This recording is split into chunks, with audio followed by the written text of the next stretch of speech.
चलिए देखिए, previous class में हमने टाइप ऑफ केमिकल रिएक्शंस की बात करी थी। तो टाइप ऑफ केमिकल रिएक्शंस में combination reactions, decomposition reactions, displacement reaction, double displacement reactions. तो आज हम बात करने वाले हैं डिस्प्लेसमेंट रिएक्शंस क्या होती हैं, डबल डिस्प्लेसमेंट रिएक्शंस क्या होती हैं। तो let's be discuss, start with displacement reactions. सबसे पहले डिस्प्लेसमेंट रिएक्शन में एक जरूरी बात याद कर लीजिए कि जब भी डिस्प्लेसमेंट रिएक्शन होगी, एक एलिमेंट होगा और एक कंपाउंड होगा। एक एलिमेंट होगा और एक कंपाउंड होगा। एलिमेंट क्या करेगा, दूसरे कंपाउंड से एक एलिमेंट को हटा करके उसकी जगह ले लेगा और एक नया कंपाउंड फॉर्म कर देगा। ऐसी रिएक्शंस को हम क्या कहते हैं, डिस्प्लेसमेंट रिएक्शंस कहते हैं। तो डिस्प्लेसमेंट रिएक्शंस बहुत सिंपल वे में आप कह सकते हैं कि displacement reactions are those reactions in which an element take the position of another elements in a compound to form a new compound.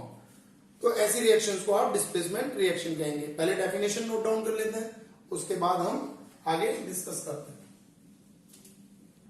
तो डेफिनेशन नोट डाउन कर लेंगे आप। Those reactions in which one element take place of another element in a compound are known as displacement reactions. इस point पर जरा ध्यान देंगे। A more reactive element displace a less reactive elements from a compound. अब देखिए, हमें सबसे पहले तो ये पता होना चाहिए कि कौन सा एलिमेंट ज्यादा रिएक्टिव है और कौन सा एलिमेंट कम रिएक्टिव है। तो इसके एग्जाम्पल करने से पहले हमें ये बात समझनी है कि एलिमेंट में कौन एलिमेंट ज्यादा रिएक्टिव है और कौन एलिमेंट कम रिएक्टिव है। तो पहले हम पढ़ेंगे रिएक्टिविटी सीरीज।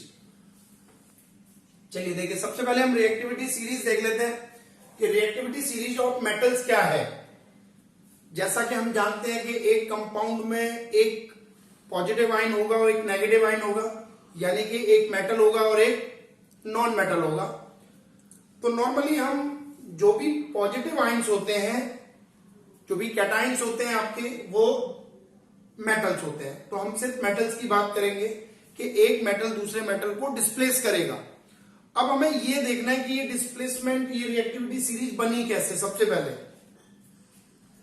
देखिए, रिएक्टिविटी सीरीज को बनाने के लिए कुछ रिएक्शंस हमने कराई। बहुत सारे मेटल्स ले लिए, अभी मेटल्स के नाम हम लिखेंगे। आप ऐसे मान लो A B C D E, बहुत सारे मेटल्स ले लिए। इन मेटल्स को रिएक्ट कराया गया। रिएक्ट किसके साथ कराया गया? रिएक्ट कराया गया ऑक्सीजन के साथ। हमने इन मेटल्स की रिएक्शन कराई एसिड्स के साथ। जब इन मेटल्स को रिएक्ट कराया गया एसिड्स के साथ या फिर ऑक्सीजन के साथ, तो वहां पर हमने ये देखा कि कौन कितनी जल्दी रिएक्ट कर रहा है, मतलब उसकी रेट ऑफ रिएक्शन को चेक करा कि जो जल्दी रिएक्ट कर रहा है वो ज्यादा रिएक्टिव है, जो स्लो रिएक्ट कर रहा है वो कम रिएक्टिव है। हमने क्या देखा कि जब हमने मेटल को एसिड के साथ रिएक्ट कराया तो इवोल्यूशन ऑफ गैस हुई। जो टेस्ट ट्यूब थी उसमें से कुछ गैस निकल रही थी। उस गैस के अमाउंट को टेस्ट किया कि भाई कितने अमाउंट में गैस निकल रही है। तो on the account of these reactions हमने क्या करा, उनकी एक अरेंजमेंट बना ली। अरेंजमेंट हमने बनाई एक वर्टिकल ऑर्डर में। जो सबसे ज्यादा रिएक्टिव है उसको सबसे टॉप पर रखा, जो कम रिएक्टिव है उसको लोअर डाउन करते गए। इस तरीके से हमारी रिएक्टिविटी सीरीज प्रिपेयर्ड हुई। तो reactivity series basically is what, तो आप कह सकते हैं कि रिएक्टिविटी सीरीज एक ऐसी अरेंजमेंट है जिसमें वर्टिकल ऑर्डर में, जिसमें हम ये बता सकते हैं कि which one element is more reactive and which element is less reactive. तो सबसे पहले हम रिएक्टिविटी सीरीज की एक डिफाइन लिख लेते हैं कि क्या है। तो रिएक्टिविटी सीरीज को डिफाइन कर लेंगे, नोट डाउन कर लेंगे। अब देखिए, हमने जो अरेंजमेंट बनाई उसमें मेटल्स को हम लिखना स्टार्ट करते हैं। आप बात को ऐसे समझ सकते हैं कि अपनी ही क्लास में एक एग्जांपल ले लीजिए। तो आप क्लास में बच्चों को रैंक देते हैं कि भाई ये बच्चा सबसे इंटेलिजेंट है, फिर उसके बाद इसका नंबर आता है, फिर इसका नंबर आता है, इस तरीके से वो आप किस बिहाफ पर देते हैं। वो बिहाफ मैंने समझाया आपको मेटल्स के रिगार्ड में। आप किस बिहाफ पर देते हो, आप क्या देखते हो, सब्जेक्ट वाइज मार्क्स देखते हो कि इस बच्चे के इस सब्जेक्ट में इतने नंबर हैं, इस सब्जेक्ट में इतने नंबर है, इस सब्जेक्ट में इतने नंबर है। तो ऑन दैट बिहाफ आप क्या करते हो, उनको अरेंज करते हो। इसी तरीके से हमने किस बिहाफ पर अरेंजमेंट करी, reaction with oxygen, reaction with acid. उसमें क्या देखा हमने, रेट ऑफ रिएक्शन को देखा कि कौन कितनी जल्दी रिएक्ट कर रहा है। हमने क्या देखा, इवोल्यूशन ऑफ गैस को देखा कि किसमें से कितनी गैस निकल रही है। उस सीरीज को मैं आपके सामने लिखता हूं कि क्या है। लेकिन जब हमने इनको रिएक्ट करना स्टार्ट किया तो सबसे पहले हमें क्या मिला, पोटेशियम। हमने देखा कि जितने भी मेटल हमने रिएक्ट करा के देखे, पोटेशियम सबसे ज्यादा रिएक्टिव है। फिर उसके बाद सोडियम, तो इसको हम ऐसे ही लिखते जाते हैं। इसको लर्न करने के लिए मैं एक राइम्स पढ़ रहा हूं, उसको देख लीजिए। केदारनाथ का माली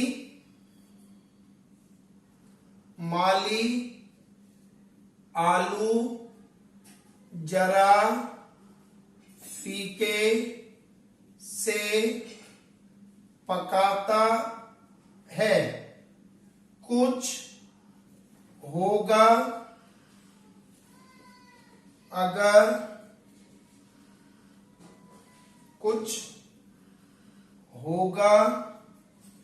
अगर अभी पता नहीं हम ऐसे ही बोल देते हैं। ठीक है जी, तो आपने एक इसको ऐसे लिख लिया, क्लियर। दोबारा पढ़ रहा हूं, केदारनाथ का माली आलू जरा फीके से पकाता है, कुछ होगा अगर अभी पता नहीं। ये सभी के नाम मैं बता देता हूं, लिख देता हूं कि क्या क्या नाम है इनके। ठीक है जी, ये रिएक्टिविटी सीरीज है, इसको आप नोट डाउन कर लेंगे। Potassium, sodium, calcium, magnesium, aluminium, zinc, iron, tin, lead, hydrogen, copper, mercury, silver, gold, platinum. देखिए जी, आपने रिएक्टिविटी सीरीज याद कर ली। दोबारा मैं इस लाइन्स को पढ़ता हूं। केदारनाथ का माली आलू जरा फीके से पकाता है, कुछ होगा अगर अभी पता नहीं। इसमें सबसे ज्यादा रिएक्टिव कौन है, ये आपका मोस्ट रिएक्टिव है, मोस्ट रिएक्टिव।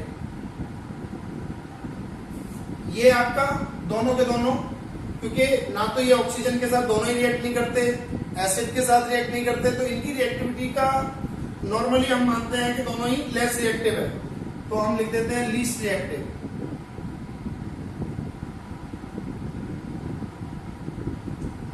देखिए ये जो है यहां से यहां तक, ये हाइड्रोजन से ज्यादा रिएक्टिव है, more reactive than hydrogen.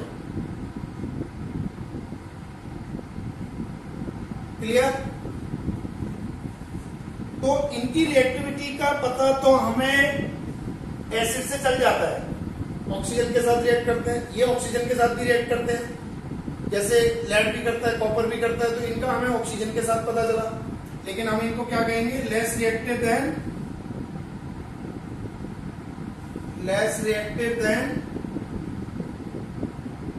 Hydrogen. तो अब आपको एक एलिमेंट्स के बारे में पता चल गया कि कौन सा एलिमेंट्स कितना रिएक्टिव है, विच वन एलिमेंट। तो अब हम क्या कर सकते हैं, डिस्प्लेसमेंट रिएक्शंस के एग्जांपल को समझ सकते हैं और उनके एग्जांपल दे सकते हैं। चलिए एग्जांपल देख लेते हैं डिस्प्लेसमेंट रिएक्शंस के।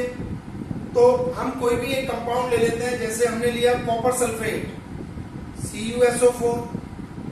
अब देखिए CuSO4 को अगर मैं जिंक के साथ रिएक्ट कराऊं तो आपने ये देखना है कि कॉपर और जिंक में कौन ज्यादा रिएक्टिव है। तो हम देखते हैं कि कॉपर कहां पर लाई कर रहा है, नीचे लाई कर रहा है, जिंक ऊपर लाई कर रहा है। तो zinc is more reactive than copper. तो जिंक क्या करेगा, कॉपर को इसकी पोजीशन से डिस्प्लेस कर देगा। क्या बनेगा, ZnSO4 प्लस Cu। तो ये क्या हो गई, डिस्प्लेसमेंट रिएक्शन हो गई। और एग्जांपल ले लेते हैं। मान लीजिए मैंने जिंक सल्फेट ही ले लिया। जिंक सल्फेट को अब मैं किसके साथ रिएक्ट करा रहा हूं, जिंक यहां पर लाई कर रहा है, एल्यूमिनियम ले लेता हूं। अगर मैं एल्यूमिनियम के साथ रिएक्ट करा रहा हूं तो क्या बनेगा, Al2SO4 का होल थ्राइस प्लस जिंक। अब यहां आप क्या देख रहे हो, यहां तो आपको लग रहा है कि सीधा सीधा डिस्प्लेस कर गया, यहां आपको लग रहा है ये फॉर्मूला चेंज हो गया। देखिए फॉर्मूले हमेशा आपने, जो मैंने आपको कंपाउंड फॉर्मेशन सिखाई थी उसी से बनाना है। जैसे जिंक है तो जिंक की वैलेंसी क्या है, 2 पॉजिटिव, सल्फेट की वैलेंसी क्या है, 2 नेगेटिव। ऐसे ही कॉपर की क्या है,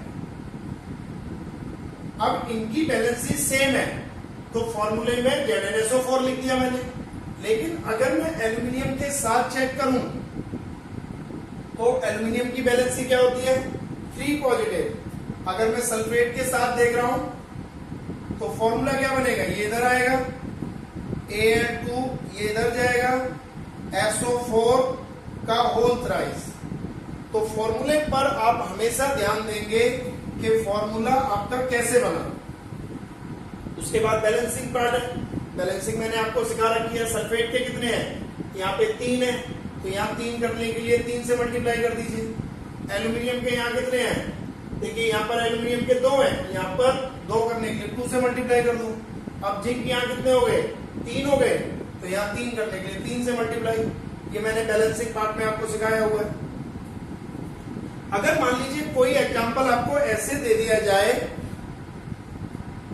सपोज करो कि मैंने ये ले लिया, CuSO4 ही ले लिया, और मैं आपसे कहता हूं सिल्वर के साथ रिएक्ट करा दो, तो क्या होगा, सिल्वर के साथ रिएक्ट कैसे कराएंगे। देखिए कॉपर कहां पर है और सिल्वर कहां पर है, कॉपर ऊपर है, सिल्वर नीचे है। तो क्या सिल्वर कॉपर को डिस्प्लेस कर पाएगा, नहीं कर पाएगा। तो क्या लिखेंगे आप, no reaction.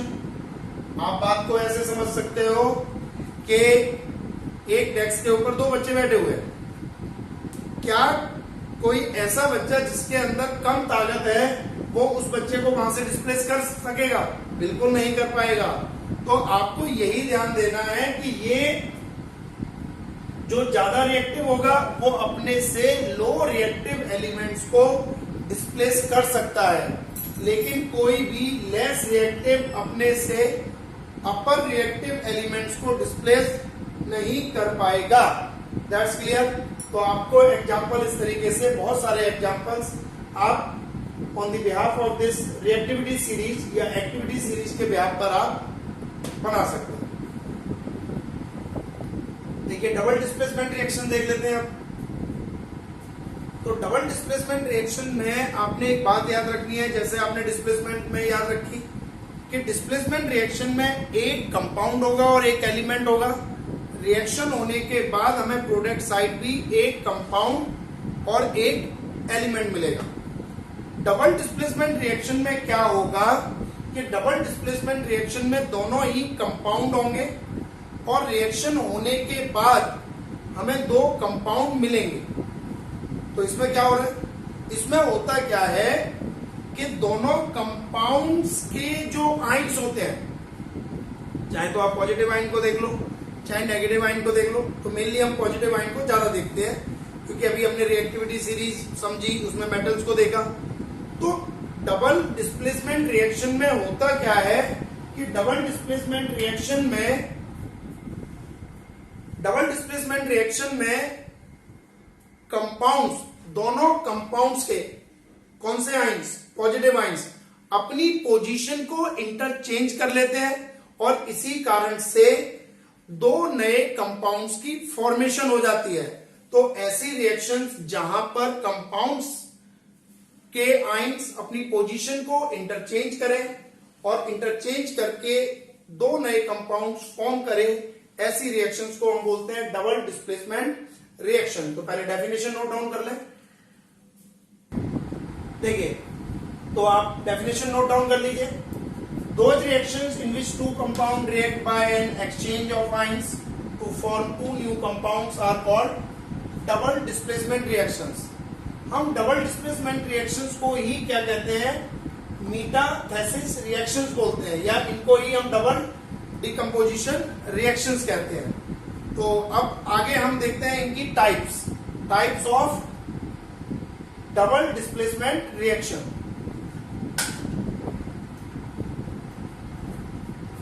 Double displacement reaction दो टाइप की होती है, न्यूट्रलाइजेशन रिएक्शन, प्रेसिपिटेशन रिएक्शंस। तो इनको आइडेंटिफाई कैसे करोगे? जैसे हमने बताया कि ये type of double displacement reaction है, तो दोनों तरफ आपको दो कंपाउंड नजर आएंगे, रिएक्टेंट साइड भी और प्रोडक्ट साइड भी। लेकिन उसमें आप न्यूट्रलाइजेशन रिएक्शंस की आइडेंटिफिकेशन या प्रेसिपिटेशन रिएक्शंस की आइडेंटिफिकेशन कैसे करोगे? पहले हम बात कर लेते हैं न्यूट्रलाइजेशन रिएक्शंस की आइडेंटिफिकेशन कैसे होगी। देखिए, न्यूट्रलाइजेशन रिएक्शंस में आपको याद रखना है कि न्यूट्रलाइजेशन रिएक्शन जो है वो एसिड और बेस की रिएक्शन होगी। मतलब रिएक्टेंट साइड में आपको एक एसिड नजर आएगा और एक आपको बेस नजर आएगा। जब कभी भी एसिड और बेस आपस में रिएक्ट कर रहे हैं तो प्रोडक्ट साइड में आपको सॉल्ट नजर आएगा और वाटर नजर आएगा। तो आपको याद रख लेना है कि जिन भी रिएक्शंस में आपको प्रोडक्ट साइड में वाटर नजर आ रहा है वो आपकी न्यूट्रलाइजेशन रिएक्शंस हो गई। तो precipitation reaction identification, precipitation reactions में आपको याद रखना है कि वन ऑफ द कंपाउंड आपका क्या होगा, प्रेसिपिटेट होगा। प्रेसिपिटेट का मतलब एक ऐसा कंपाउंड फॉर्म होगा जो सॉल्यूशन में डिजॉल्व नहीं होगा। तो आपको इस बारे में याद रखना है कि न्यूट्रलाइजेशन रिएक्शंस और प्रेसिपिटेशन रिएक्शंस क्या होती हैं। सिंपली एसिड बेस रिएक्शंस अगर हो रहे हैं, एसिड और बेस आपस में रिएक्ट कर रहे हैं, तो आपको क्या मिलेगा, मेटल सॉल्ट मिलेगा और वाटर मिलेगा। क्या है, न्यूट्रलाइजेशन रिएक्शन है।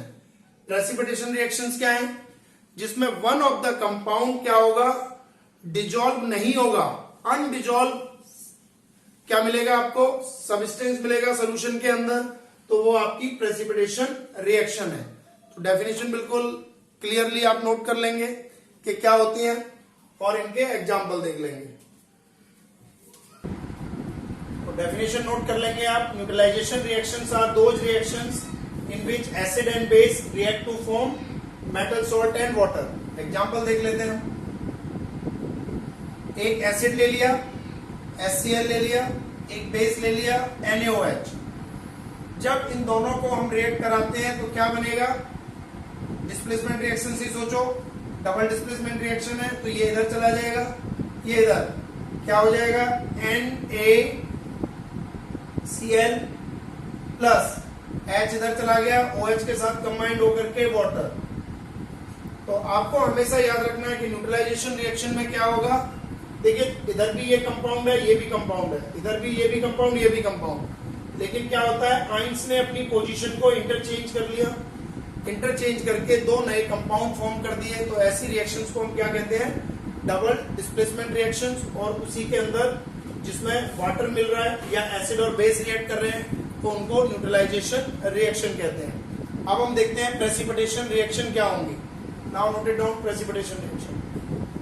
चलिए, प्रेसिपिटेशन रिएक्शंस में जैसे मैंने अभी बताया कि प्रेसिपिटेशन रिएक्शंस क्या होती हैं। प्रेसिपिटेशन रिएक्शंस वो रिएक्शंस हैं जिसमें one of the compound is form in form of precipitate. तो एक एग्जांपल देख लेते हैं हम।